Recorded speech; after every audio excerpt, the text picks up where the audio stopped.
நேயர்களே, தற்போது ஈரான் மற்றும் இஸ்ரேலுடைய நிகழ்வுகளை நாம் உங்களுக்கு தர காத்திருக்கிறோம்.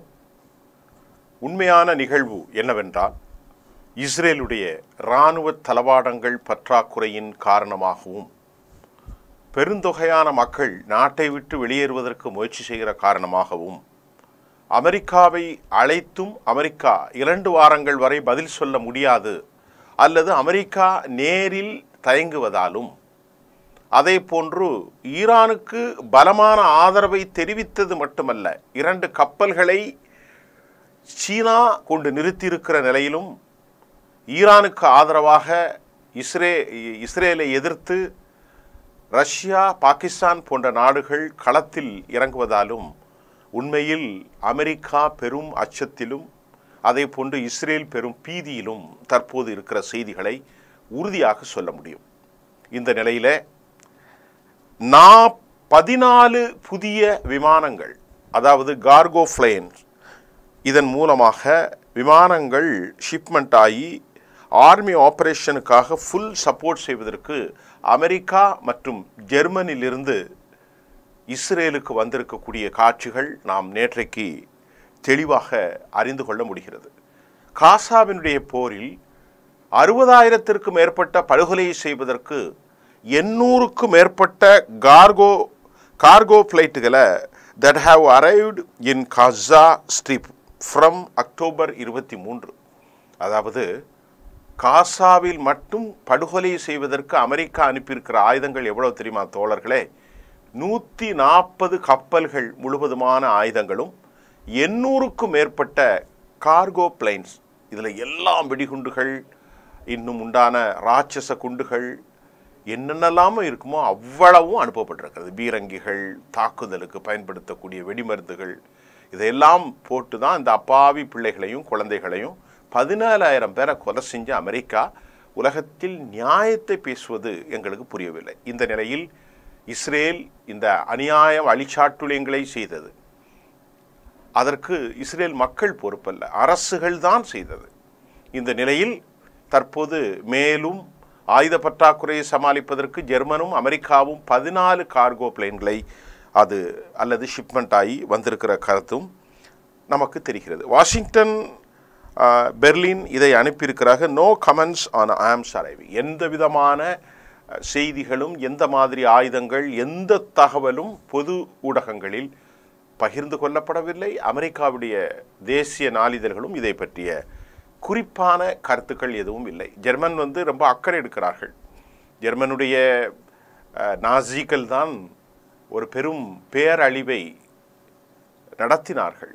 கில்லட்டுடைய இயந்திரத்தின் மூலம் 6 மில்லியனுக்கு மேற்பட்ட மக்களை அவர்கள் வெவ்வேறு தளங்களில் படுகொலை செய்தார்கள்.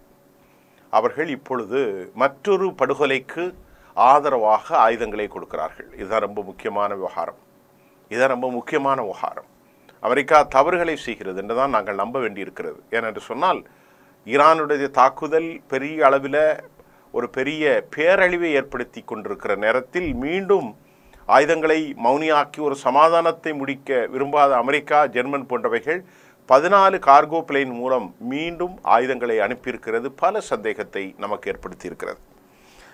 அதை போன்று மிக முக்கியமாக நெட்டோ நாடுகளில் ஒன்றான ஜெர்மனி, பிரான்ஸ், யூகே இந்த விவகாரத்தில் 14 விமானங்கள் வாயிலாக ஜெர்மன் அமெரிக்காவுக்கும் இஸ்ரேலுக்குள் ஆயுதங்கள் அனுப்பப்பட்ட விவகாரத்தில் இது உண்மையிலேயே ஒரு பெரும் சச்சரவுகளை ஏற்படுத்தியிருக்கிறது. இந்த நேரத்தில் பலஸ்தீனுக்கு ஆதரவான போராளிகள் இஸ்ரேல் விமானம் அனுப்புவதற்கு எதிர்ப்பு தெரிவித்து இஸ்ரேலில் 21 இராணுவ ராயல் ஏர்ஃபோர்ஸ் நிலையங்களில் 21 2 இராணுவ ஏர்ஃபோர்ஸை, அதாவது இங்கிலாந்துக்கு சொந்தமான ராயல் ஏர்ஃபோர்ஸ், இதை உள்ளே நுழைந்து பலஸ்தீன ஆதரவாளர்கள் இராணுவ தளத்தில், அதாவது மோட்டர் பைசிக்கிளில் உள்ளே சென்றாங்க. இன்ஜின் உள்ளே ரெட் பெயிண்டை ஸ்ப்ரைட் அந்த தகவலும் வந்திருக்கிறது. ஏர்பஸ் வயோகர் ஏர்கிராஃப்ட்ஸ் என்று போட்டிருக்கிறாங்க. ரன்வே முழுமையாக விமான ஓடு தளம் அழிக்கப்பட்டிருக்கிறது. Red paint sprayed and across the runway, அது முழுமையாக பெயிண்டை ஊற்றி அளித்திருக்கிறார்கள். விமானங்களில் என்ஜின்களிலும் கூட ஸ்ப்ரை பண்ணியிருக்கிறாங்க, ஸ்ப்ரைட் அங்கிற தகவலும் நமக்கு வந்திருக்கிறது. இதன் மூலமாக இராணுவ விமானங்களிலிருந்து எப்படியாவது இஸ்ரேலுக்கு சரக்கை கொண்டு போய்விடக்கூடாது என்பதில் அந்த மக்களும் பலஸ்தீன ஆதரவாளர்களான இங்கிலாந்து மக்களுடைய போராட்டத்தையும் தற்போது நாம் பார்க்கிறோம். த மினிஸ்டர் ஆஃப் டிஃபென்ஸ் இது குறித்து வேண்டலிசம் என்ற ஒரு கருத்தை அவர்கள் சொல்லியிருக்கிறார்கள். மிடில் ஈஸ்டுக்கு அனுப்ப திட்டமிட்டிருக்கிற நிலையில்தான் தடுக்கப்பட்டிருக்கிறது. இந்த நிலையில் ஈரான் குட் பி அன்லாஃபுல், அது மட்டும் இல்லாமல் அவர்களுடைய நடவடிக்கைகள், இந்த தாக்குதலுக்கு அவர்கள் கடும் கண்டனத்தை தெரிவித்திருக்கிற நேரத்தில் Keir Starmer attorney general given Lord Hermer டெலிகிராஃபினுடைய மிலிட்ரி ஆக்ஷன்ஸ் என்ன சொல்லுதுன்னா, இது ஒரு political dilemma, another illegal wars. இப்படி பல பிரச்சனைகள் நடந்திருக்கிற போது யூகே உள்ள இந்த அட்டாக்குக்கு அமெரிக்காவுக்கு ஆதரவு கொடுப்பது சம்பந்தமாக அவர்களுக்குள் ஒரு தெளிவான அனுமானம் இல்லாத காரணத்தினால் அமெரிக்கா இதற்கு ஆதரவு கொடுக்கணுமா இல்லையா என்பதை அமெரிக்காவுக்கு எதிரான கருத்துக்கள் அங்கே இங்கிலாந்தில் பதிவு செய்யப்பட்டிருக்கிற செய்தியும் வந்திருக்கிறது. எந்த அனுமானமும் இதுவரை தெளிவுபடுத்தவில்லை. போர் பதட்டம் குறைக்கப்பட வேண்டும் என்று இங்கிலாந்தினுடைய எம்பிக்கள் சொல்லுகிறார்கள். தொடர் தாக்குதல் தொடர்ந்தால் இந்த ராயல் ஏர்ஃபோர்ஸ் அதில் சேர வேண்டும் அல்லது வேண்டாமா என்பதை David Lammy's, foreign secretary John Healey, இதையெல்லாம் அவர்கள் பேச்சுவார்த்தையில் ஒரு உறுதியான முடிவுகள் எடுக்கப்படவில்லை என்ற தகவலும் வந்திருக்கிறது. ஏனென்றால் அவர்களிடத்தில் இருக்கிறது ரொம்ப சிக்கல் பிடித்த ஒரு பொருளாதார நிலையில் இருந்து கொண்டிருக்கிறார்கள். ஏற்கனவே நேட்டோ விவகாரத்தில் உக்ரைனோடு அவர்கள் அமெரிக்காவோடு ஒரு மாறுபட்டிருக்கிறார்கள், பிரான்சும் இவர்களும். ஆக இந்த நிலையில் அமெரிக்காவோடு தொடர் பயணத்தை மேற்கொள்வதற்கு இன்னும் முழுமையான சமீட்சைகள் அவர்களுக்கு கிடைக்கவில்லை. டெலிகிராஃபினுடைய நியூஸ் மூலமாக நாம் அறிந்து கொள்வது என்னவென்று சொன்னால், பொலிட்டிக்கல் டிலிமா மட்டுமல்லாமல் டியூகோ கார்சியா இந்திய பெருங்கடலில் இவர்களுக்கு சொந்தமான யூகே யூஎஸ் ஜாயின்ட் அட்டாக்கான அந்த தீவில் அமெரிக்கா தனது ஆபரேஷனை நடத்துகிற போது தங்களுக்குள் என்னவித பாதிப்புகள் ஏற்படும் என்பதையும் குறித்தும் யுனைடெட் கிங்டம் பரிசீலனை செய்கிறதா முடிவெடுத்ததா என்பது குறித்த ஒரு குழப்பம், ஒரு dissent voice among the members of parliament, அங்குள்ள நாடாளுமன்றத்தில் அந்த குழப்பங்கள் சென்று கொண்டிருக்கிறது. ஈரான் இதுவரை அடுத்த ஒரு செய்தி என்னன்னா, இப்போ அமெரிக்காவோடு அவர்கள் அனுமானமாக நாங்கள் போரில் ஈடுபடுவோம், அமெரிக்காவோடு தாக்கல் நடத்த போகிறோம், அமெரிக்காவை நாங்கள் அமெரிக்காவோடு சேர்ந்து ஈரானை அழிக்கப் போகிறோம் என்றெல்லாம் வெளியே ஓப்பன் ஸ்டேட்மெண்ட் எப்பவும் கிடையாது. ஜெர்மன் ஓப்பனாக பெர்லின் சொல்கிறது ஈரானை தொடை தெரியப்பட வேண்டும் என்று. அதே சமயம் பிரான்ஸ் ஒரு மோசமான முடிவாக இருக்கும், ஆயத்துல்லா கோமினியை கை வைத்தால் very worst the consequences will happen, நிச்சயமாக மோசமான விளைவுகள் ஏற்படும் என்பதை இன்டர்நேஷ்னல் லெவலில் has been revealed, பிரான்ஸ் வந்து சொல்லியிருக்கிறது. ஆக இதெல்லாம் பார்க்கிறார்கள், கனடாவும் சரி இதுவும் சரி. இந்த நிலையில் ஈரான் இதுவரை எப்படிப்பட்ட தாக்குதலை நடத்தி இருக்கிறது? ஒரு 7 நாளில் நாட்டிலிருந்து பெரும்பான்மையான மக்கள் வெளியேறி இருக்கிறார்கள் அல்லது வெளியேற முயற்சிக்கிறார்கள். இது ஈரானில் இல்லை, இது வந்து எங்கிருந்து வருகிறது? இஸ்ரேலில் இருந்து. மக்கள் நிச்சயமாக அரபுகள், பலஸ்தீன மக்கள், ஈரானிய மக்கள் எல்லாம் உயிருக்கு பயப்படாதவர்கள். நல்லா கவனித்துக் கொள்ளுங்கள். சிரியாவாக இருந்தாலும் சரி, லிபியாவாக இருந்தாலும் சரி, ஈராக், ஆப்கன், பலஸ்தீன் இவர்களெல்லாம் உயிருக்கு பயப்படக்கூடிய ஒரு சமூகமாக தெரியவில்லை. அவர்கள் தொடர்ந்து ஒரு 40 கிலோமீட்டரில் இருந்து இறந்து கொண்டிருந்த போதும் வெளியேற அவர்கள் ஒருபோதும் தெரியவில்லை. இங்கிருந்தே செத்து போய்விடும், எங்களுக்கு ஒரு நல்ல வாழ்க்கை ஹியராஃப்டர்ஸ் கண்டிப்பாக கிடைக்கும் என்று அவர்கள் நம்புகிறார்கள். ஆனால் யூத மக்கள் மிக மிக அச்சப்படக்கூடியவர்கள். வரலாற்றில் நாங்கள் கடந்த காலங்களிலே அவர்கள் அப்படித்தான் வாழ்ந்திருக்கிறார்கள். அவர்களுடைய டெக்னாலஜி மட்டும் இல்லை என்றால், அவர்கள் பேட்டில் களத்தில் சந்தித்தார்கள் என்றால் உலகின் மிகப்பெரிய கோலை இராணுவமாக இஸ்ரேல் இருக்கும் என்ற செய்திகளையும் தற்போது எங்களுக்கு வந்து கொண்டிருக்கிறது. இதுவரை 400 ஏவுகணைகள் தாக்கப்பட்டிருப்பதாகவும் முக்கியமாக சிஜ்ஜீல், ஃபத்தா இது ரெண்டை பற்றி செய்தி வருதுன்னா, இந்த சிஜ்ஜீல், ஃபத்தா இந்த டான்சிங் மிசைல் அப்படின்னு சொல்கிறாங்க. அந்த டான்சிங் மிசைல்னு அவங்க சொல்கிறதுக்கு காரணம் அதாவது அவர்கள் குறிப்பாக டேவிட் சில்லிங் ஏரோ 3 மூலம்தான் இதை அவர்கள் தாக்குதல் முடித்தோம். அயன்டோமுக்கு இதில் வேலையே இல்லை, அது குறைந்த அழுத்தம் தான். டேவிட் சில்லிங் ஒரு மத்திய தரத்திலான மிசைலை தடுக்கும். ஆனால் இங்கே ஏரோ 3 ஒன்று தான் இருக்கிறது. இதுவரைக்கும் தாட் பயன்பாட்டில் இல்லை. இந்த சூழ்நிலையில் பேட்ரியாட்டையும் விட்டுருங்க, தன் குறியிலக்கை அடைப்பதற்கு முன்பு இது முழுமையாக பலிஸ்டிக் உந்து விசையின் மூலமாகவே அது வரும். ஒரு குறிப்பிட்ட இலக்கை ஏற்படுத்தி அதை ஆரம்பித்தவுடன் அது ஃபியூவலாக அதுக்கு தேவையில்லை. அதற்கப்புறம் அந்த கிராவிடேஷனல் ஃபோர்ஸில் பக்காவாக தாக்கக்கூடியதான் பலிஸ்டிக் டெக்னாலஜி. ஆனால் இங்கே ஹைப்பர்சோனிக் என்னவென்றால், ஹைப்பர்சோனிக்குடைய விவகாரம் அது சாலிட் ஃப்ளூயிட்ஸ் ஃபுல் பண்ணியிருக்கோம். அதுதான் dancing missile. It's a so call dancing missile. அது தெரியுமா? ஃபத்தா 1 அதே போன்று சிஜ்ஜீல், இந்த ரெண்டையுமே இந்த 400 மிசைல்களில் 3 பெரும் பிரளயத்தை ஏற்படுத்திய 3. ஒன்று கசீம், மிக முக்கியமாக கசீம் சுலைமானுடைய பெயரிலே அனுப்பப்பட்ட இந்த கசீம் ஏவுகணை பெரும் சேதாரத்தை ஏற்படுத்தியிருக்கிறது. சிஜ்ஜீல். 3வது ஃபத்தா. ஃபத்தா பயங்கர சேதத்தை ஏற்படுத்தியது. இன்னொன்று கொரோசோம், இது செங்குத்தாக சென்று இலக்கை அடைக்கும். கிட்டத்தட்ட வார்ஹெட்ஸ் எல்லாமே 500, 700, 2000 இப்படித்தான் இருக்கிறது. இதனுடைய அதிகபட்ச ஸ்பீடு 17,000 கிலோமீட்டர். கற்பனை பண்ண முடியாது.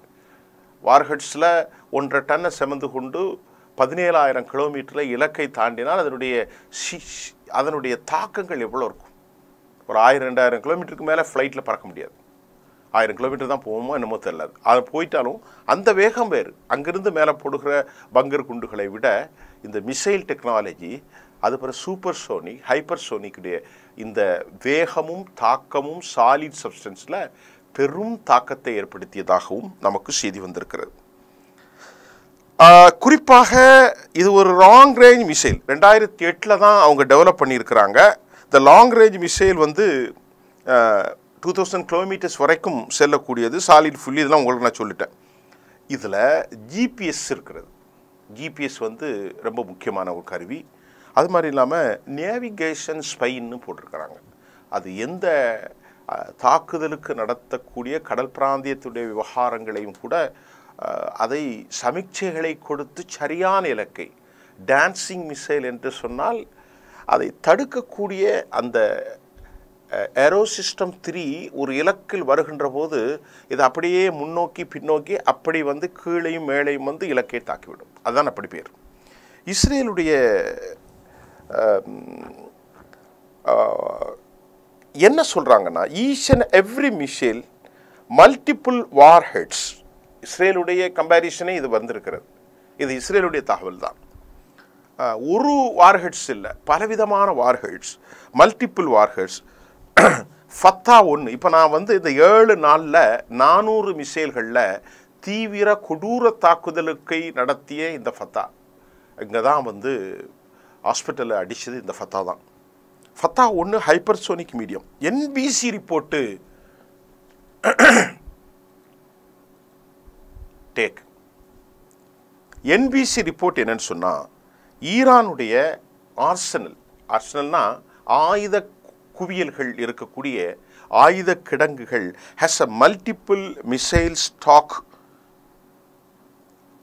அக்யூமுலேஷன், அதாவது குவிக்கப்பட்டிருப்பதாகவும் கூட செய்திகளை என்பிசி நேஷனல் பிராட்காஸ்டிங் கார்ப்பரேஷனுடைய ரிப்போர்ட் வெளியாகி இருக்கிறது. இது நீண்டகால தாக்குதலுக்கு ஈரானுக்கு பயன் அளிக்கும். இரண்டாவது, வாஷிங்டன் போஸ்ட் என்ன சொல்லியிருக்கிறன்னா, தற்போது வாஷிங்டன் போஸ்ட் த மாக் கிண்டல் செய்கிறார்கள். யாரை? இஸ்ரேலுடைய அயன்டோமை, இஸ்ரேலுடைய டேவிட் சில்லிங்கை, ஏரோ 3ஐ தன் நாட்டிலிருந்து அனுப்பப்பட்ட தாட் தூங்கி கொண்டிருக்கிறது, பேட்ரியாட். ஆகவே வாஷிங்டன் போஸ்ட் கிண்டல் செய்வதாகவும் கூட நமக்கு செய்தி வந்திருக்கிறது. நேற்றைக்கு 17வது வேவ், அதாவது அலைகள், இந்த தாக்குதல் அலைகளுக்கு முதல் அலை, இரண்டாம் அலை, 17வது அலையின் மூலமாக ஜெருசலேம் டெல் அவீவ் கடும் தாக்குதலுக்கு உள்ளாகி இருக்கிறது. 17 பேர் படுகாயம். குறிப்பாக ஹைஃபாவுடைய பில்டிங்கள் நாசமாக்கப்பட்டிருக்கிறது. இதில் 16 வயது பையன் ஒருவன் கவலைக்கிடம், இன்னும் சிலர் கவலைக்கிடம். ஆனால் ஒரு தகவல், அதிக உயிரிழப்புகள் ஈரானை விட இங்கு சற்று குறைவுதான். அப்படித்தான் இருக்க முடியும் என்று நான் நம்புகிறேன். ஏனென்று சொன்னால் ஈரானில் பங்கர்கள் ஒன்றும் பெரிதாக இருக்காது, ஆனால் நிலப்பரப்பு மிகப்பெரியது. எத்தனையோ கோடிக்கணக்கான ஏக்கர்ஸ் கொண்டது பெரிய நிலப்பரப்பு. இது 55 லட்சம் ஏக்கர்ஸ் தான் மொத்தமே. இந்த பரப்புடைய மொத்தம் 55 லட்சம் ஏக்கர். ஆகவே பலர் இறந்திருக்கக்கூடிய வாய்ப்புகள் அதிகமாக இருக்கிறது. இஸ்ரேல் 25 ஃபைட்டர் ஜெட்டுகளின் மூலம் நேற்று தாக்குதல் நடத்தியது. அதை நாம் இங்கே சொல்ல வேண்டும் அல்லவா? 17வது வேவில் ஜெருசலத்தின் டெல் அவீவில் மிசைல் அட்டாக்கை நடத்தி 17 பேர் படுகாயம், 2 பேர் நிலை கவலைக்கிடம். இன்னும் பலர் எத்தனை பேர் இறந்தார்கள், இன்னும் எவ்வளவு பேர் என்று எந்த தகவலையும் நாங்கள் யூத தேசத்திலிருந்து எடுத்துவிட முடியாது. அது அவர்கள் சொன்ன மட்டும்தான் லிஸ்ட். இதுவரைக்கும் 30 பேர் தான் இறந்திருக்கிறாங்களா என்பதை நீங்கள் யூகித்துக் கொள்ளுங்கள். 400 மிசைலை போட்டிருக்காங்க. அதில் 400 பேருக்கு ஒரு மிசைலுக்கு ஒரு 0.25 என்று பார்த்தாலும் கூட கிட்டத்தட்ட ஒரு 100 பேர் இறந்திருக்கலாம். அல்லது 0.5% போட்டாலும் கூட, 0.5% போட்டாலும் 200 பேர். அல்லது ஒரு மிசைலுக்கு ஒருத்தர் இறந்திருந்தாலும் கூட 400 பேர்.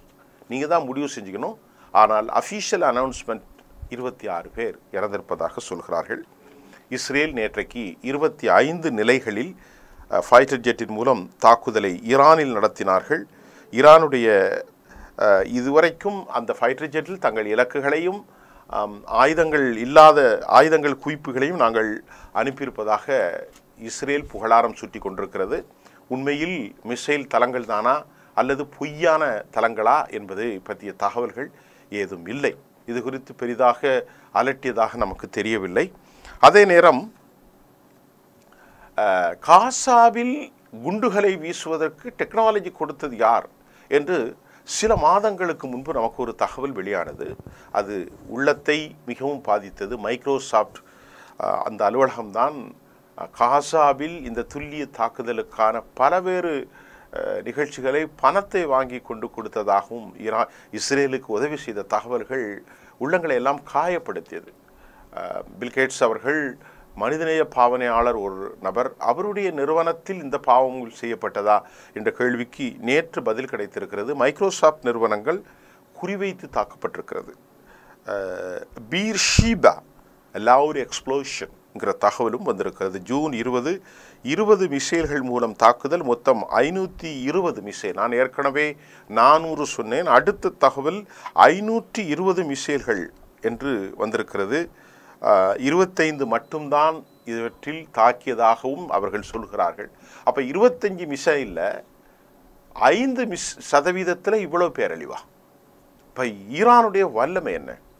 இப்போ 525 மிசைலில் 5% மட்டும்தான் தாக்கியிருக்கு, மீதி எல்லாம் அழிச்சோன்னு சொன்னால், அப்போது அவங்க கணக்குப்படி பார்த்துட்டா கூட 5% இவ்வளோ பெரிய 25 மிசைல்லையா இஸ்ரேல் அழிந்து போச்சு.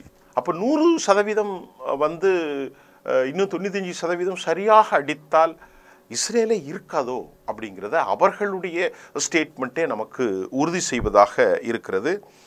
இந்த விவகாரத்தை யோசிஃப் ஃபாக்ஸ், கவர்மெண்ட் செக்ரட்டரி, யூத செக்ரட்டரி சொல்கிறார். யோசிஃப் ஃபாக்ஸினுடைய ஸ்டேட்மெண்ட் வெறும் 5% தான் சார், எல்லாம் காலி பண்ணிட்டோங்கிறார். நம்பித்தானே ஆக வேண்டும். ஒரு அரசாங்கத்தினுடைய செய்தியாளர் சொல்லும்போது நாம் அதில் மறுதளிக்கிறதுக்கு நமக்கு எந்தமில்லை. இஸ்ரேலுடைய ரிப்போர்ட், தொடர் தாக்குதல், புதிய வகையான மிசைல்களை ஈரான் பயன்படுத்துகிறது. ஒவ்வொரு மிசைலுக்கும் நிறைய டிஃபர் ஆகுது. ஆகவே நாங்கள் ஒரு அல்டிமேட்டம், இறுதி எச்சரிக்கை என்ன கொடுத்தாலும் நாங்கள் இப்படித்தான் இருக்கும் என்பதை எங்களால் அவதானிக்க முடியவில்லை என்பதை அவர்கள் ஒப்புக்கொள்கிறார்கள். எப்படி என்று சொன்னால் இந்த தொடர் தாக்குதலில் ஒவ்வொரு வகையான மிசைல் வீசப்படுகிறது. சிஜியில் ஒரு மாதிரி இருக்குது, ஃபத்தா ஒரு மாதிரி இருக்கிறது, கசீம் ஒரு மாதிரி இருக்கிறது, இப்படியே கொரோசான் ஒரு மாதிரி இருக்கிறது. ஆகவே எந்த மிசைல் எப்படி இருக்கும் என்பதை நாங்கள் அவதானிக்க முடியவில்லை என்ற கருத்தையும் லாங் ரேஞ்ச், ஃபத்தா, சிஜில் இவைகளை எல்லாம் குறித்து அவர்கள் வெளிப்படையாக பேசுகிறார்கள். ஒரு குறிப்பிட்ட நாட்களுக்கு பின்பு உண்மைகளை வெளியே கொண்டு வந்து தான் ஆக வேண்டும். ஆகவே இதில் ஒன்று மட்டும் இஸ்ரேலுக்கு என்ன கவலை என்றால், வார்ஹெட்ஸ் ஒன்றல்ல 6 வார்ஹெட்ஸ் இருக்கிறது. அப்படி என்றால் இந்த முனைகள், பெரிய மிசைலுடைய முனைகள் 2000 தொலைவில் வருகிற ஹைப்பர்சோனிக்கில் உள்ளே வைக்கப்பட்டிருக்கக்கூடிய 1 டன், 1/2 டன், 1.25 டன் இப்படி வைத்திருக்கிற வெடிமருந்துகளோடு 17,000 கிலோமீட்டர் உச்சபட்சம் 9,000 10,000 வந்து விழுகின்ற போது 1, 2, 3 அல்ல 6. நேற்று ஒரு கருத்தை கூட நான் சொல்லியிருந்தேன், மியூனிஷன்ஸ். அவற்றுக்குள் இந்த மியூனிஷன்ஸ் என்று சொல்லக்கூடிய வெடிக மருந்துகள் கலெக்டிவ் பாம்ஸின் மூலமாக ஸ்கர்ட்டட் வெடித்து சிதறிய சம்பவத்தையும் நான் உங்களுக்கு பதிவு செய்திருந்தேன். இதெல்லாம் பெரிய அளவில் தாக்குதல் அதாவது என்ன சொல்கிறது, கொத்துக்குண்டுகள் தமிழிலே சொல்ல போனால். நியூயார்க் டைம்ஸ் மற்றொரு செய்தியை சொல்லியிருக்கிறது. அணுகுண்டு உருவாக்கத்தில் ஈரான் இன்னும் 3 வாரம் மட்டுமே இருக்கிறது என்று மறுபடி ஒரு வழக்கம் போல கதைகளை விடுகிறார்கள். இதில் என்ன ஆதாரம் என்று சொன்னால் அதுதான் பெரிய நகைச்சுவை. நியூயார்க் டைம்ஸ் சொல்லிட்டு அந்த செய்தியை போடலை, கீழே ஒரு செய்தியை போட்டிருக்கிறான்.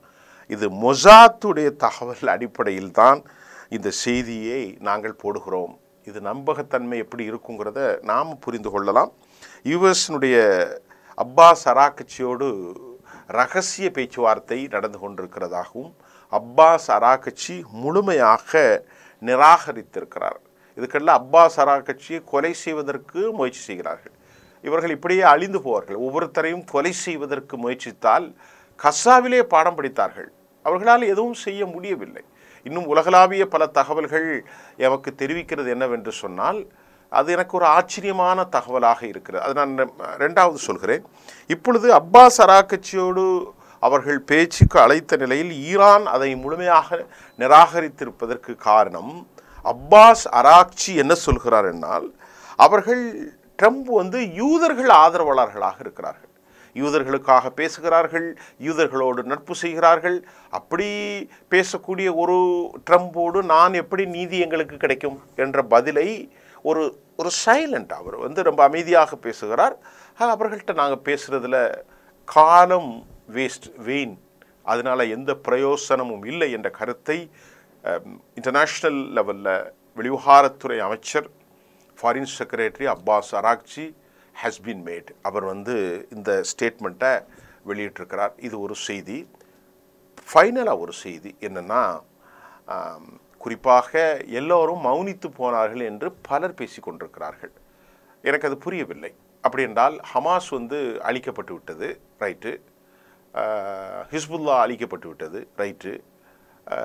அவங்க பேர் என்னது, ஹூதிக்கள், சிரியா பஷர் அல் அசாத், இதெல்லாம் அவர்களுக்கு பெரிய லாபம். கடைசியில் ஈரானை அழிப்பதற்கு தான் முயற்சி. நான் என்ன கேட்கிறேன், 625 நாட்களாக போர் செய்கிறீர்களே ஹமாஸோடு, அப்படி என்னால் ஹமாஸ் அழிக்கப்பட்டு விட்டது என்று எப்படி சொல்ல முடியும்? ஹூதிக்களை நேற்று போரிட முடியாமல் சமாதானத்துக்கு சென்று தானே நீங்கள் கையெழுத்து போட்டு அவர்களோடு அமெரிக்கா எங்களை தாக்காதீங்க என்று சொல்லி சென்றீர்கள். அப்படி என்றால் ஏமனிலிருந்து செயல்படும் இந்த ரெபல்ஸ் எங்கிருந்து மௌனமாகிட்டார்கள்? தொடர்ந்து தாக்குதல் நடத்தி கொண்டு தான் இருக்கிறார்கள். 2. 3வது, ஹிஸ்புல்லா அக்ரிமெண்ட் போட்டு சீஸ்ஃபயர் நிறுத்தினீங்க. அங்கே டேவிட் ஓன் நவாப் சலாமினுடைய ப்ரெஷர், அமெரிக்காவின் அழுத்தத்தில் பெரும்பான்மையாக நாடாளுமன்ற எம்பிக்களை அவர்கள் வைத்திருந்தாலும் சற்று தாமதித்திருக்கிறார்கள். அதிலே ஒரு குறையும் அவர்களுக்கு இருக்கிறது. அந்த செய்தியும் நான் உங்களுக்கு பதிவு செய்கிறேன். ஹசன் நஸ்ருல்லா அவர்களை பேச்சுக்கு அழைத்து தான் கொலை செய்தார்கள். எல்லாவற்றிலுமே ஒரு சூழ்ச்சி செய்கிறார்கள். மேனுவரபிள் என்று ஒரு வார்த்தையை மிசைலில் நீங்கள் பார்க்கலாம். சூழ்ச்சி செய்கிற மேனுவரபிள் ஒரு சிஸ்டம். அதை போன்று மக்களிடத்திலே இவர்கள் பேச்சுக்கு அழைக்கிறார்கள். அவர்களை நம்பி போனால் கொலை செய்கிறார்கள். இதுதான் அக்காலத்தில் இவர்களுடைய வரலாறு. ஆகவே இந்த காலகட்டத்தில் இஸ்ரேல் பிராக்சிகளுக்கு சரியாக உதவி செய்யலையோ என்ற கொஞ்சம் ஒரு மனத்தாங்குதல் ஹிஸ்புல்லாவுக்கு இருக்கலாம் என்ற செய்திகளும் நமக்கு வந்திருக்கிறது. ஆகவே தற்போதைய நிலையில் எந்த ஒரு அமைப்பும் மௌனியாக்கப்படவில்லை. ஒன்று மட்டும் நடந்திருக்கிறது. அதாவது சிரியாவில் பஷர் அல் ஆசாத்துடைய இழப்புக்கு பின்பு லெபனானுக்கு ஆயுதங்கள் மௌனியாக்கப்பட்டிருப்பதில் வெற்றிதான் அவர்களுக்கு. ஆனால் இன்றைக்கு அவர்கள் கொஞ்சம் அமைதியாக இருக்கிறார்கள். மற்றபடி ஒன்றும் பெரிய அளவிலே ஹிஸ்புல்லாக்களோ ஹவுதிக்களோ ஹமாஸ் போராளிகளோ அவர்கள் தொடர்ந்து தாக்குதல் நடத்த செய்தியும் நாம் சொல்லியிருக்கிறோம். இன்னும் பல புதிய செய்திகளோடு உங்களை சந்திக்கின்றோம். நன்றி.